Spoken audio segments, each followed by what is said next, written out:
Assalamualaikum warahmatullahi wabarakatuh. Perkenalkan, kami dari kelompok 8 yang beranggotakan Ewis Kaitsa, NPM 2008 2010063, Sabila Rosat, NPM 2008 2010065, Nilam Kumala, NPM 2008 2010069. Di sini kami akan menjelaskan tentang manajemen konflik. Pertama-tama kita akan membahas apa yang dimaksud dengan manajemen konflik.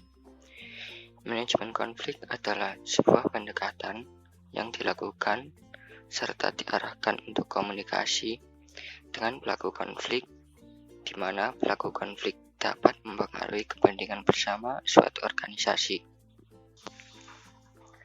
Kemudian, bagaimana tipe-tipe dari manajemen konflik? Yang pertama, ada accommodating, yaitu usaha yang dilakukan dengan cara mengumpulkan berbagai pendapat pihak yang terlibat konflik, namun pada akhirnya akan mementingkan kepentingan salah satu pihak dan merugikan pihak lainnya. Yang kedua, avoiding, yaitu sebuah usaha untuk menghindar sebuah konflik agar tidak terlibat di dalamnya. Yang ketiga, compromising, adalah pendapat dari semua pihak dan memutuskan jalan keluar dengan tetap mementingkan kepentingan bersama menjadi cara yang adil bagi semua pihak. Yang keempat, collaborating, yaitu menyelesaikan konflik dengan cara bekerja sama yang hasilnya akan dapat memuaskan semua pihak. Yang kelima, competing, cara yang digunakan dengan mengarahkan pihak yang terlibat konflik untuk bersaing dan memenangkan kepentingan masing-masing pihak. Cara ini tidak akan memberikan solusi bagi kedua belah pihak, dan yang pasti ada kalah dan ada yang menang. Yang keenam, conglomeration, yaitu kombinasi atau campuran menyelesaikan konflik dengan cara menggabungkan 5 tipe di atas. Tentunya cara ini akan lebih memakan banyak waktu dan tenaga. Lalu, apa fungsi manajemen konflik? Fungsi manajemen konflik yang pertama adalah meningkatkan kinerja dan keaktifan karyawan. Saat terjadi konflik, karyawan akan lebih aktif mengemukakan pendapat, serta karyawan dan atasan akan berdiskusi langsung memikirkan solusi yang tepat. Yang kedua, mengembangkan kemampuan karyawan. Manajemen konflik secara tidak langsung akan mengasah kemampuan para karyawan untuk berpikir logis, kreatif, dan rasional, sehingga kemampuan berpikir karyawan akan meningkat serta lebih kreatif dan dapat meningkatkan skill mereka. Yang ketiga, melatih kemampuan menyelesaikan konflik.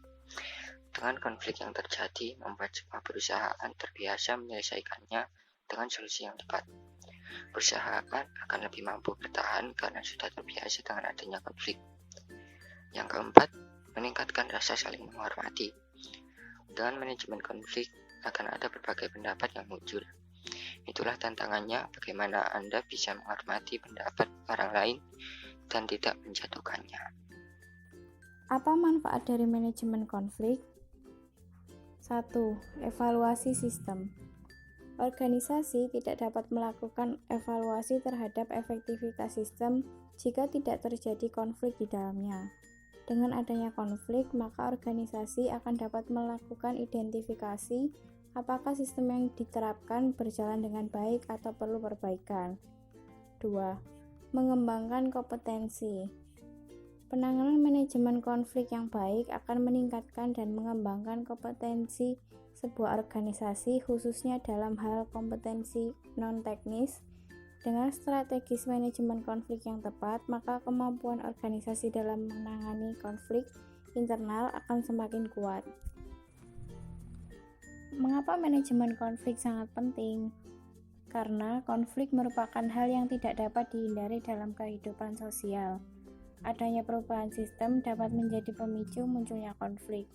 Apabila tidak disertai dengan pemahaman yang baik terhadap perlunya perbedaan-perbedaan ide yang muncul, maka akan dapat menyebabkan konflik tersebut semakin memburuk dan tidak akan ditemukan solusi penyelesaiannya. Apa strategi yang digunakan untuk menerapkan manajemen konflik? 1. Kolaborasi. Metode ini digunakan untuk menemukan solusi yang tepat sehingga dapat memuaskan pihak-pihak terlibat dalam konflik, serta dapat juga memaksimalkan kemampuan kerjasama anggota tim. 2. Menghindar. Metode ini dilakukan dengan menunda pembahasan konflik. Biasanya dilakukan karena masalah tersebut bukanlah masalah besar dan dapat terselesaikan seiring berjalannya waktu. Metode ini dilakukan bila ada masalah lain yang dirasa lebih penting. 3. Bersaing. Metode ini dilakukan dengan mengambil sikap tegas untuk menolak perspektif pihak lain. Kamu akan terus memaksakan sudut pandangmu pada orang lain dan terus menolak pendapat mereka. Metode ini dilakukan bila dihadapkan pada situasi di mana kamu perlu membela hak dan keadilan. 4.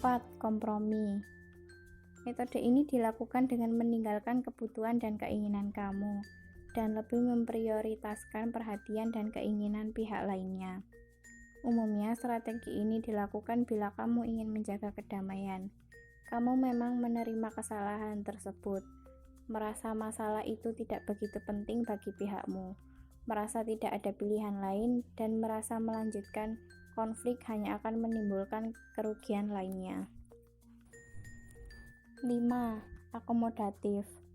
Metode ini bertujuan untuk mencari solusi yang setidaknya dianggap adil dan dapat diterima semua pihak. Metode ini tepat digunakan ketika kamu dihadapkan pada jalan buntu dan membutuhkan solusi sementara karena alasan waktu. Metode ini juga dapat digunakan ketika metode kolaborasi dan pemaksaan tidak berhasil menyelesaikan masalah. Kapan manajemen konflik harus diterapkan? Manajemen konflik harus diterapkan yakni pada saat suatu perusahaan atau lembaga atau organisasi menemui perbedaan pendapat, atau bisa juga dikarenakan adanya persaingan yang ketat. Dan untuk mengatasi hal tersebut, seharusnya bisa diatasi dengan manajemen konflik, sehingga permasalahan tersebut tidak sampai memperburuk keadaan. Siapa saja yang harus menerapkan manajemen konflik? Yang harus menerapkan manajemen konflik adalah semua pelaku atau orang dalam konflik tersebut, beserta pihak luar dari suatu konflik yang terlibat dalam suatu organisasi atau perusahaan atau lembaga. Di mana biasanya manajemen konflik diterapkan? Manajemen konflik biasanya diterapkan di mana saja, bisa di sebuah organisasi, lembaga, perusahaan, kelompok, sekolah, dan lain-lain. Sekian dari kelompok kami, semoga bermanfaat. Mohon maaf bila ada salah. Terima kasih. Wassalamualaikum warahmatullahi wabarakatuh.